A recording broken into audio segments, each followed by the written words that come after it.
来关心中华县政府昨公布讲有1万粒文雅畜牧场的鸡卵卖到新北市哦，嘛已经有4600粒哦，已经卖掉了。外界批评讲，这个消息是通报了上过慢。也毋过中华县卫生局是强调讲，因伫初十就一定有通知全国。另外，文雅畜牧场的负责人暂时阁互检方传去问话，嘛认定讲伊涉犯是安排甲诈欺罪嫌，嘛以40万交保。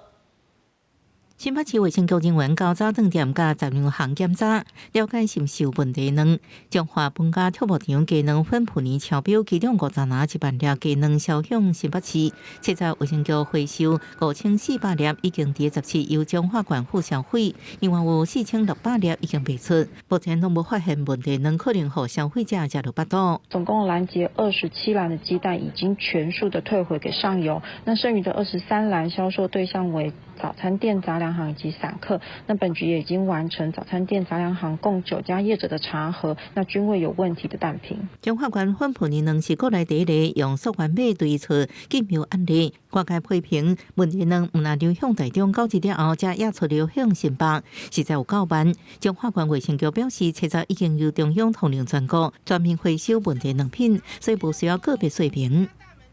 因为11月10号，卫福部就已经下令所有的蛋都要下架，所以我们就没有再特别去说，因为没有必要再去说明任何的流向。过去都会有这个县市之间的互相通报，扩大稽查，就除了原本的文雅这个畜牧场所出来的蛋之外，如果又有新的这个检验出的结果的话，就会跟大家再说明公布。卫福部强调，文雅畜牧场卵品禁止卖，这礼拜也扩大稽查，后续加强甲量证单位合作，另外将话题检视10倍，第2摆传唤文雅畜牧场社团负责人认定有涉犯是案发假诈欺罪嫌，40万交保。检察官续查药品来源及鸡蛋流向，于18日传讯畜牧场负责人，认为违反食安法及诈欺罪嫌重大，于讯问完毕后交保新台币40万元。警方进前到文雅畜牧场采集证物了后，了解环境甲用药甲饲料是毋是无适当，后续了解卵安怎流出，厘清案情。记者综合报道。